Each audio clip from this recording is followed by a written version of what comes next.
कामनगाव एक गाव एक गणपती अशी 36 वर्षापासूनची आमची प्रथा आहे। गेले 11 दिवस आम्ही खूप आनंद आणि उत्साहात साजरा केलेला आहे।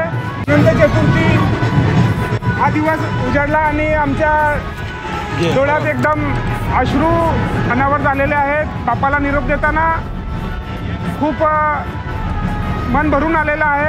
गणपती बाप्पा मोरया।